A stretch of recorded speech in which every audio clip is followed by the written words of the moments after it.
ભીંડાની ખેતી લગભગ દરેક વિસ્તારમાં ગુજરાતમાં કરવામાં આવે છે. આણંદ કૃષિ યુનિવર્સિટી દ્વારા હાલમાં જ ભીંડાની નવી જાત બહાર પાડવામાં આવી છે, જેનું નામ છે આણંદ કોમલ. આણંદ કોમલ નામની આ જાત દેશી જાત છે, જેનું ઉત્પાદન વધુ પ્રમાણમાં મળી શકે છે. આ ઉપરાંત આ જાતને ચોમાસું અને ઉનાળુ બંને સિઝનમાં ઉગાડી શકાય છે. આ જાતમાં બીજી જાત કરતાં ઉત્પાદન પણ સારા પ્રમાણમાં મળી રહે છે. આ ઉપરાંત તે રોગ સામે પણ લડી શકે તેવી જાત છે. ભીંડામાં મોટા ભાગે પીળી નસનો પચરંગિયો, NSS પાનનો કોહવારો, લીલા તળતળિયા, ડૂક કોરી ખાનાર ઈયળ વગેરેનો ઉપદ્રવ જોવા મળતો હોય છે. જો કે આ નવી જાતમાં તેનો ઉપદ્રવ ઓછો જોવા મળે છે. આ ઉપરાંત આ જાતમાં ફિનોલ, ટોટલ સેલ્યુબલ સુગર અને ટોટલ ક્લોરોફિલનું પ્રમાણ અંકુશ જાતો કરતાં વધારે જોવા મળી રહ્યું છે.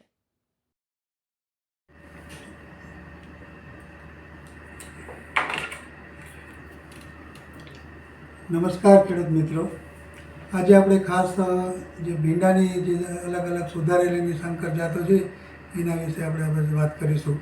તો ખાસ કરીને જો શાકભાજીની આપણે વાત કરીએ તો આપણે અંદર ગુજરાતની અંદર 8 લાખ હેક્ટર જેટલા વિસ્તારની અંદર શાકભાજી જે વાવવામાં આવે છે એની અંદર ભીંડાની ખેતી પદ્ધતિ છે એ ભીંડાનું વાવેતર વિસ્તાર લગભગ 80,000 હેક્ટર જેટલો ભીંડાનું વાવેતર આપણે ગુજરાતની અંદર સારો થાય છે. તો આજે ભીંડાની જે ઘણી બધી જે પ્રચલિત જાતો છે એમાંથી આણંદ કૃષિ યુનિવર્સિટી દ્વારા તાજેતરમાં 2 અલગ અલગ જાતો આપણે બહાર પાડવામાં આવેલ છે. એ જો જાતો વિશે જો ખાસ વાત કરું તો હમણાં તાજેતરમાં જ આણંદ દ્વારા આપણે આણંદ કોમલ નામની જે જાત બહાર પાડવામાં આવેલ છે.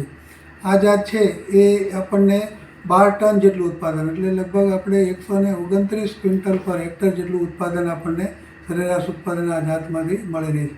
આ જાતની જો ખાસ વાત કરું તો આની અંદર જે ઇન્ટરનોડની જે ગાંઠોની જે લંબાઈ છે એ ખૂબ જ ઓછા પ્રમાણમાં છે અને જેના હિસાબે આપણને વધારે એની અંદર આપણને શીંગોની સંખ્યા મળે છે અને એનું આપણને ઉત્પાદન સારું મળી રહે છે. એટલે આ જાતનું બીજી ખાસ જોઈએ તો એ એકદમ ઘાટા લીલા રંગની હોય છે અને એકદમ મધ્યમ અને કુમળા પ્રકારની આ જાત આપણને એ આણંદ કોમલ છે એ છે.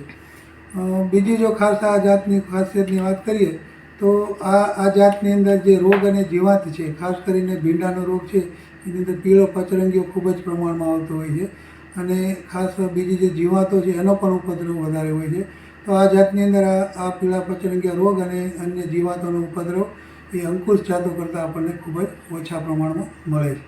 આ જાત છે એની ખાસિયત એ પણ ખાસ કહે કે આ જાત છે બંને ઉનાળુ અને ચોમાસાની અંદર બંનેમાં આપણે સફળતાપૂર્વક આપણે વાવેતર કરી શકીએ છીએ.